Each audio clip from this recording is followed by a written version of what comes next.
In today's episode, I'm going to tell two stories that are each about sort of joyful events or celebrations, but in both cases, they take a horrible turn just because of one small decision.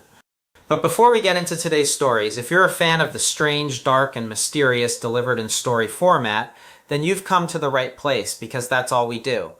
And we upload 2, 3, even 4 times every week. So if that's of interest to you, please tell the like button to please hurry, come over to your house. You have something really important you have to tell them, but make sure you leave before they arrive. Also, please subscribe to our channel and turn on all notifications so you don't miss any of our weekly uploads. Okay, let's get into our first story called Peace and Serenity. On the morning of July 23rd, 2006, a 74-year-old artist named Maurice Agus paced back and forth near an art exhibit in Riverside Park in Chesterless Street, England. And Maurice was frustrated because this was supposed to be one of the biggest days of his entire 40-year career as an artist. Right now, his exhibit, his masterpiece, should be full of people, but it wasn't. So Maurice's exhibit was called Dream Space. It was this massive structure about half the size of a soccer field, and inside of it was this sprawling network of small, colorful, interconnected rooms. Dream Space was designed so that visitors could sort of wander from room to room and be affected by the music and soothing lighting and have kind of an immersive, serene experience. And this was by far the largest physical exhibit that Maurice had ever done. So it had taken a lot of preparation, and naturally there had been some construction hiccups. But it was all going to be worth it because Maurice knew it was about to be seen by a lot of people, since it was located in a really big public park. However, before they could actually open, there was still one more hiccup to deal with. This morning, when Maurice had arrived, he'd realized that part of his exhibit had not been set up correctly. So he and his staff had spent the last few hours rushing around to fix everything and add some finishing touches to the exterior. And Maurice knew they really needed to hurry here because making these changes had already taken up way too much time and they were already late in opening the exhibit. Maurice could see that there were guests who had already purchased tickets who were lining up at the entrance to get into Dream Space, and they looked confused and sort of annoyed about why they weren't inside already. And so naturally Maurice was afraid that if he didn't wrap this up soon and start letting people in, these people would just start leaving, which meant they would not get to see how amazing his masterpiece was, and that would be just devastating. So at this point Maurice just stepped back and he looked at what he and his staff had done so far in terms of fixes, and he decided that, things were looking good enough.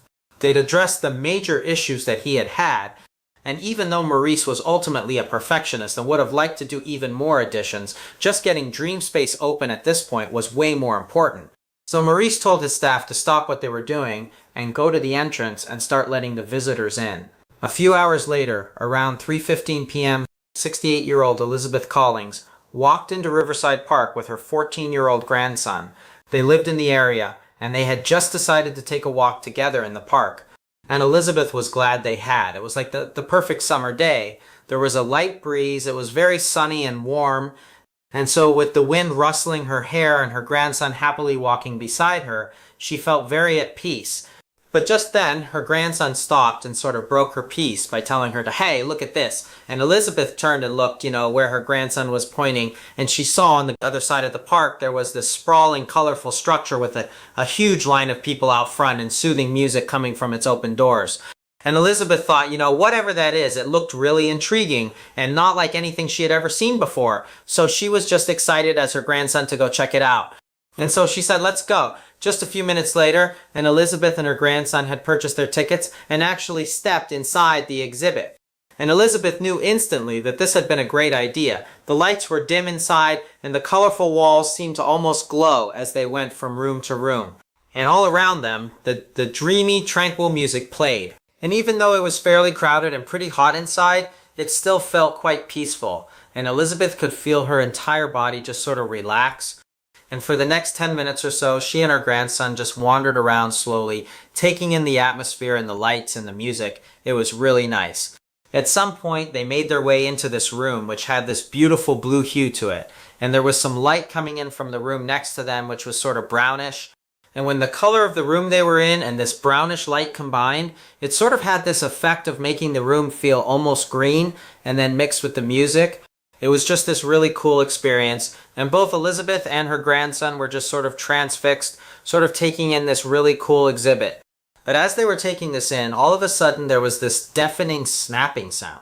And the moment that snapping sound happened, Elizabeth suddenly felt dizzy and disoriented, and as she stared at all the colors around her, the room seemed to almost tilt, and she found herself stumbling a few steps, like the room was moving and she was losing her balance. And at first she wondered if maybe the lights and the heat were just getting to her, except then she couldn't help but have this almost floating sensation like the room itself was moving away from her, and then she realized her feet were no longer touching the floor. Have you ever wished you could consume the strange, dark, and mysterious in a live storytelling event? Well, that dream is becoming a reality this year because I'm coming back with another live tour. This year's tour is also going to include a whole bunch of new locations, including the west coast of the United States, all across the United States, and also one international city. We put together an absolutely amazing show with a whole bunch of awesome stories, including stories you will not hear anywhere else. New content you can only get if you come to this show. But if you want to see it, you got to act fast because tickets are available right now. If you want tickets, go to tour.bballinstudios.com or click the link in the description below. Again, that is tour.bballinstudios.com. Also, I'm going to be giving away an all expenses paid for trip to come meet me at one of my live shows that will include airfare, hotel, come hang out with me backstage. It's going to be a whole thing. And so if you want to potentially win that, all you have to do is donate to win at fandom.com/Merbalin. That is F and Dime Ballin. Get your tickets and enter the sweepstakes today. I can't wait to see you at the show. The creator of Dream Space, Maurice, had been outside with the guests who were in line waiting to get into the exhibit. And so far, the day really had been going great. I mean, he had done all those last minute changes and fixes to the exhibit, and he had sort of got it done just in time to open it up. And now all these people are here, and there's at least 40 some odd people in line with more and more joining. And everybody who comes out of the exhibit is, beaming and talking about what an incredible experience it was. I mean, the day had been going great for Maurice until he heard that snapping sound. When that loud snap rang out, everybody heard it. And then Maurice, who was looking away from Dream Space, he began hearing screams behind him. And then before he could say or do anything, he just sort of whipped around and looked, and all he saw were these shapes just falling from the sky and smashing into the ground. And at first Maurice and everybody else around him didn't even know what they were, but then suddenly Maurice realized those shapes were people. So earlier in the day when Maurice and his staff were sort of hustling to get all those last minute fixes done on this exhibit so they could open it to the public, well, Maurice, who knew this was going to be his last big art exhibit, this was like the end of his career. It was supposed to be the exclamation point on a storied career here. He was so worried that if he didn't get the doors open fast enough that people in line were going to leave and not even show up, and it would be this catastrophic failure that he ultimately basically stopped his staff from finishing all the renovations, all the fixes he needed to do in favor of just getting people in the door. And the way he sort of rationalized it was, well, I'm a perfectionist. And I would have liked to have done all the fixes, but I did enough. It's good enough. Let's get this place open. Let's send people in. The problem with that is some of the things that he overlooked in his haste to open up the front doors for the public included vital safety precautions. Some of these missed safety precautions included tying down a series of extra ropes to anchor the exhibit to the ground. The staff had ultimately tied down the front of the structure, but because Maurice rushed them to get the place open, they didn't anchor the back of the exhibit, and this would turn out to be just a catastrophic oversight. Dream Space was not a regular permanent art exhibit. It was not made of walls and concrete with a real foundation. It was an inflatable exhibit made of plastic sheeting, sort of like what shower curtains are made of. So even though there was just a light breeze going through the park that day, it was enough to sort of suddenly lift the entire Dream Space structure out of the ground. Because again, there was just a couple of anchors, not a full set of anchors. And so suddenly the wind yanks the space out of the ground. That was the snapping sound. And so basically this big structure turned into like a giant hot air balloon. And everybody inside of it, the dozens of people, including Elizabeth and her grandson, were thrown 30 feet into the air. And they're all trapped inside of this plasticky structure that's contorting in the wind up at 30 feet. And as the wind picked up, the higher up they went, the Dream Space structure, as it contorted, began ejecting all of the people inside of it out. And so that's why when Maurice looked, he saw all these people falling to the ground. In the end, 27 people were injured and 2 were killed, including Elizabeth Collins. As for Maurice Agus, the creator of Dreamspace, he was convicted of a health and safety violation and given a fine. But despite that being a relatively light punishment relative to what happened, he was so devastated by the destruction that his creation caused that he never made anything like it again. This was the last piece of art he ever did, and in fact he died just 3 years later in 2009 at 5 a.m. on December 24th, 1885. 30-year-old Samuel Wardell abruptly sat up in his bed in New York City, having just been woken up by the sound of his deafening alarm clock. And just like every other morning, Samuel immediately got up out of his bed and he trudged across the floor of his one-bedroom apartment to the shelf where his alarm clock was, and he reset it. Now, the placing of this alarm clock was very intentional. Samuel was a very, very heavy sleeper. And so by putting the clock all the way over there, it forced him to get out of bed, walk all the way across the room to reset it, and then ideally he just wouldn't go back to bed. And for the most part he wouldn't. Now, it can't be overstated just how heavy a sleeper Samuel actually was. In fact, he'd actually taken another step to make sure that he really could not sleep through his alarm. He'd made some additional alterations to the alarm clock that made it way louder. Now, this did seem sort of like overkill to most people who knew about it, but it was hard to argue with the results. Samuel had not been late to work in years, and that was really important because Samuel had a very early morning job that he didn't want to lose. He was a city lamplighter. In 1885, large parts of New York City still relied on gas-burning streetlights when it got dark outside. So the way it worked is there was a night shift lamplighter, not Samuel. This is somebody else who would go around the city and light those lights at dusk. And then in the early morning hours, the morning lamplighter, Samuel, would go put them out again. And so that's why he had to get up early to go put out the lamps. And even though Samuel really didn't like getting up this early, the reality was he did need the job. And also, too, he had sort of grown fond of the job. He had a lot of fun doing it. Over the years, he'd become very friendly with basically everybody on his local route. And so he didn't mind it. You know, getting up was painful, but it was worth it. Samuel actually had become so close with the people on his route that night he was going to be throwing this big Christmas party for all these people. It was like all his friends from his job were going to come over and celebrate with him, and he was really excited about it. But that was not going to be until much later that night. You know, for now, he just needed to reset his alarm clock, get dressed, and go out and put out those lamps. Fast forward to the end of the night, and Samuel now, as he's done with his work, he's back home, all his friends are over, and he's pouring some ale from this big barrel that his friends had brought over for this party, and he's just having a great time. The single room of his tiny apartment was now packed with about 30 people, and they too were all having just a great time. They didn't care how small it was. This was just like an awesome party. Now, by this point, Samuel and his friends had already spent the last few hours drinking.